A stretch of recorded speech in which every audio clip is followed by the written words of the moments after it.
죽음 앞에서 배운 교훈. 삼인행이라는 말이 있습니다. 삼인행. 세 사람이 길을 가다 보면 반드시 그 가운데 스승이 있다. 그러니까 이 말의 그 진의는 인간은 항상 배워야 된다는 거죠. 누군가로부터 항상 배워야 된다. 인간은 스타딩 맨이다. 인간이라고 하는 것은 항상 배워야 되는데 타산지석이라는 말도 있죠. 타산지석이라는 말도 있는데 우리가 인생을 살아가면서 우리 주변의 그 사소한 일이나 사건들을 통해서 삶의 깊은 의미라든가 교훈을 체득하게 됩니다. 주변에 그 공원이나 또 산 같은 데를 가다 보면 이제 봄이 되면 꽃이 피고 또 꽃이 지기도 하고 떨어지기도 하고 열매를 맺고 또 새가 와서 나무 위에서 이제 노래를 하는 것도 보게 되고 그러면서 이런 평범한 그런 일상사를 통해서 인생의 그런 의미와 교훈을 깨닫게 된다는 거죠. 그러니까 오늘 이제 전도서 7장 1절로 4절에 보면은 세계 최고의 지혜를 가졌던 그 솔로몬도 이 해와 달과 별과 같은 이런 자연을 통해서 또 평범한 일상의 생활을 통해서 우주의 법칙 또 하나님의 섭리의 손길을 엿보았다라는 것입니다. 죽음 앞에서 배운 교훈은 무엇인가? 그래서 이제 우리가 이제 사회생활하다 보면 이제 꼭 참석해야 될 것들이 이제 두 가지가 있는데 그 중에 하나가 이제 결혼식이 있고 또 한 가지는 이제 초상집이 있죠. 여러분들은 어느 곳에 가는 것을 즐겨 하십니까? 물론 이제 결혼식이 밝고 화려하고 좋죠. 사람들이 웃고 사진도 찍고 음식도 먹고. 근데 성경에 보면 이제 초상집에 가는 것을 즐겨하라. 초상집에 가서 인생의 깊은 의미를 깨달아라. 이런 지혜의 말씀을 우리들에게 전해주고 있는데 죽음 앞에서 배운 교훈 첫 번째는 모든 사람이 죽는다 하는 것입니다. 사람은 죽는다. 모든 사람은 죽는다.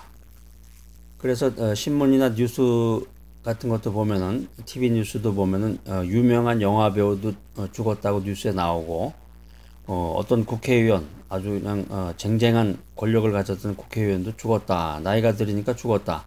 또 젊어서 죽는 사람도 있고, 그러니까 사람이라는 건 죽는다. 이런 사실을 살아가면서 자연스럽게 알게 되는데, 인생살이가 너무 힘들고 어렵다 보니까 이 생활에 쫓겨서 이 죽음을 망각하고 살아가는 것이 인간입니다.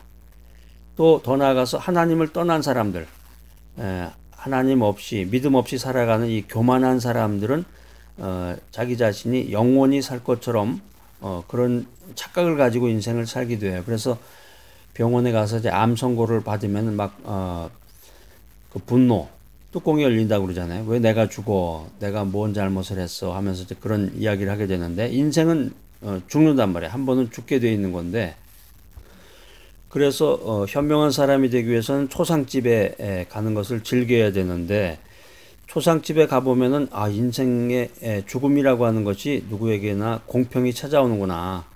저 사람 나보다 더 잘 살았고 저 사람 아파트 평수가 나보다 더 넓었고 차도 고급 외제차 타고 다니고 그랬는데 죽는구나. 때가 되니까 죽는구나. 죽음이라고 하는 것은 누구에게나 공평히 찾아오는구나. 이런 깨달음을 얻게 된다는 거죠. 그러면서 나 자신도 예외가 될 수 없구나. 나에게도 언젠가 때가 되면 죽음의 때가 되면 나도 이제 이 세상의 모든 생활을 정리하겠구나 하는 생각을 하게 됩니다. 그래서 이제 부모님 돌아가시고 또 이웃에 있는 사람이나 친구나 또 지인들의 그 죽음을 통해서 그 인생에 대한 그런 깨달음을 갖고 성실하게 인생을 나 다시 한번 인생에 대해 집중하고 더 성실한 인생을 살아야 되겠다. 이런 깨달음을 얻게 되는 경우가 많습니다. 옛날 말로 흔히 이제 옛날 말이라고 그러는데 죽음에는 장사가 없다. 그런 말 많이 들었을 겁니다. 그러니까 죽음은 만인 앞에 정직하고 공평하다. 참 이 말도 참 말 속에 의미가 있는 말이네요. 죽음은 정직하고 공평하다.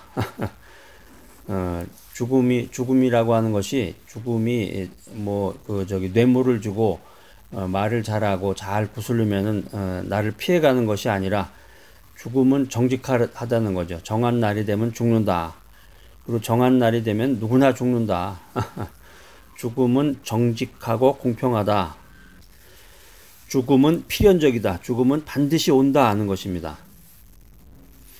아까 제 삼인행 말씀을 드렸는데 타산지석, 그러니까 죽음의 이 실체를 우리가 우리 주변에 친구나 지인이나 이 타인의 죽음을 통해서 배울 수 있다는 것입니다. 두 번째, 죽음 앞에서 배우는 교훈 두 번째는 죽음 뒤에는 심판이 있다. 죽음은 끝나는 게 아니라 죽음 뒤에는 심판이 있다. 그러니까 오늘 이제 타이틀이 죽음 앞에서 배우는 교훈인데 이 내용이 사실은 그 기독교 진리의 가장 핵심되는 내용 중에 하나입니다. 가장 핵심되는 꼭 알아야 될 내용 중에 하나인데 모든 사람이 죽는다. 죽음 이후에는 심판이 있다. 그러니까 믿음이 있는 사람이거나 믿음이 없는 사람이거나 죽음 앞에서는 비애와 공포를 느끼게 됩니다. 근데 여기서 이제 깨달음을 얻은 사람은 이 죽음에 대한 그 존재를 인정하고 모든 사람이 죽는구나, 나도 죽는구나, 이런 죽음에 대한 존재를 인정하고 보다 성실하고 의미 있는 가치 있는 인생을 살아야 되겠구나, 이런 노력을 누구나 하게 된다는 거죠. 그런 생각이 없다 그러면 바보거나 정말 어리석은 사람이 되겠죠. 자, 그런데 이제 하나님 중심의 인생을 살아가는 그 믿음의 사람은 죽음 이후에 하나님의 심판을 믿는다는 것입니다. 신약성경 히브리서 9장 27절에 그런 내용들이 이제 정확하게 자세히 기록이 되어 있는데 믿음 안에서 믿음의 사람들은 죽게 되면은 이 세상을 끝내게 되면은 육신은 무덤으로 내려가지만 그 영혼은 선악간의 판결을 받는다. 이것을 믿음으로 받아들여야 우리가 믿음의 생활을 할 수 있는 거죠. 그렇기 때문에 믿음의 사람들은 그 죽음 앞에서 누가 죽었다, 소상집에 갔다, 그러면 어떤 전율과 공포를 느낄 것이 아니라 그런 감정적인 반응보다는 하나님의 자비의 손길이 죽은 자의 영혼을 받아주시기를 소망하는 것입니다. 그래서 죽음 앞에서 자신에게 앞으로 남아있는 그런 인생을 보다 경건하게 살고자 어떤 그런 의지적인 결단을 하게 되는 거죠. 죽음 앞에서 두 사람이 서 있습니다.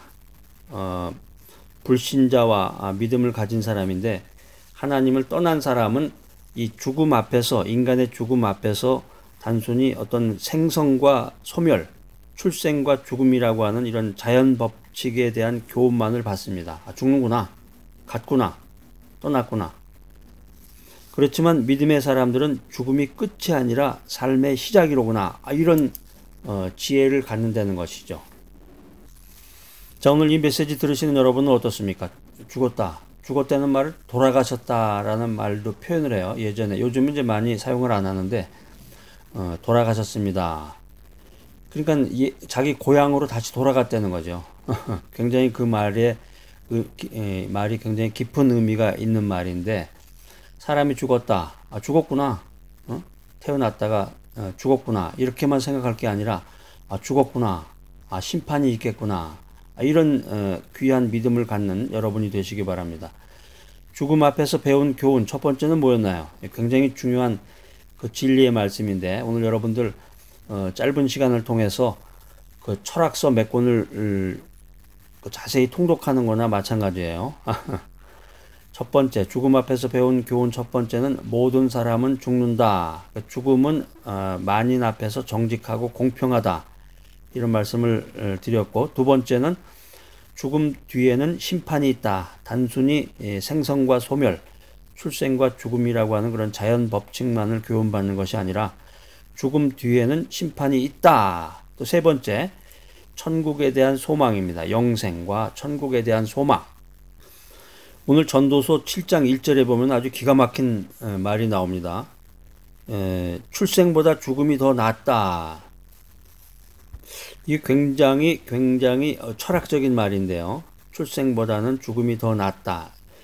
이것은 뭐냐면은 이 믿음 안에서 하나님 중심으로 인생을 사는 사람들은 죽음이 끝이 아니라, 엔딩이 아니라, 죽음이 끝이 아니라 또 다른 삶의 시작이다. 이것을 확고히 믿는 그 믿음의 고백인 것이죠.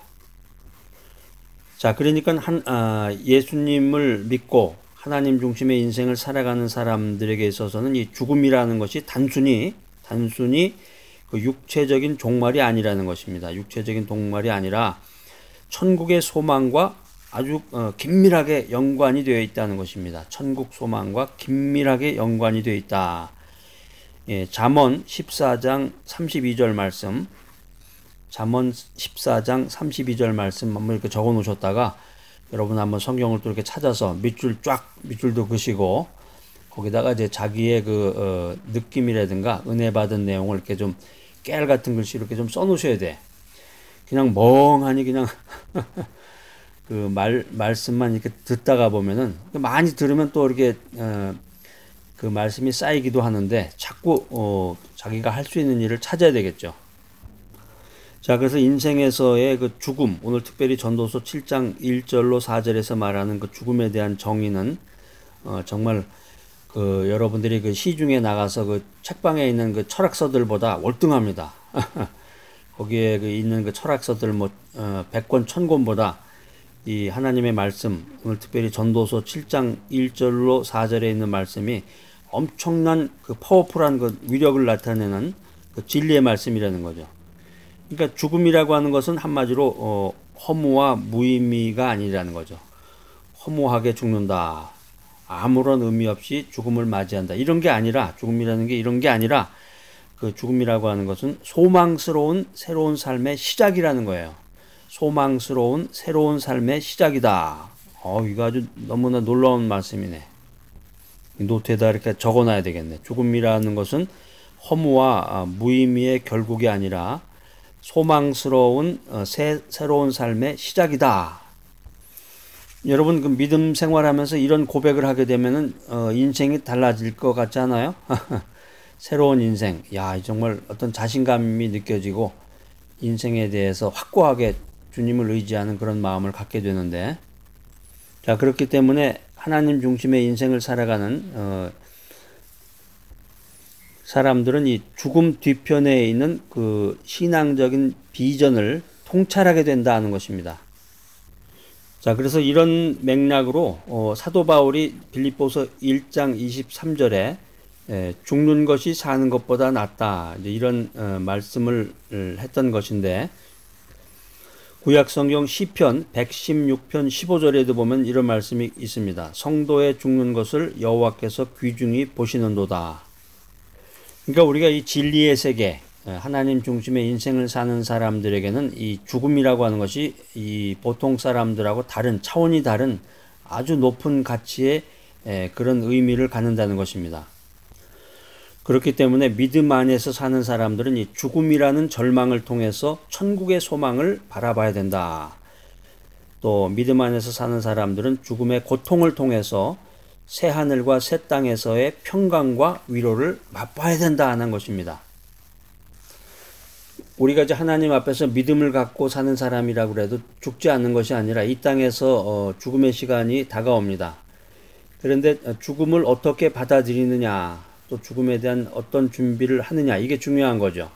요즘에 보면은 이제 암 선고를 받은 사람들이 보통 정상적으로 이제 암 치료를 받는 것이 아니라, 병원에서 암 치료를 받는 것이 아니라 암 치료 과정이 굉장히 힘들고 어렵죠. 머리털도 빠지고 식욕도 없어지고 약 먹다가 죽는다는 말도 있는데, 그래서 정상적으로 암 선고를 받고 병원에서 암 치료를 받는 분들이 대부분이지만, 그렇지 않고 거기서 벗어나서 그 전원 생활, 시골이나 이런 데 가가지고 죽는 날까지 편안하게 자기의 그 취미 활동이나 인생을 즐기다가 여가 활동을 하다가 죽음을 맞이하겠다, 이런 분들이 이제 자꾸 늘어난다고 그래요.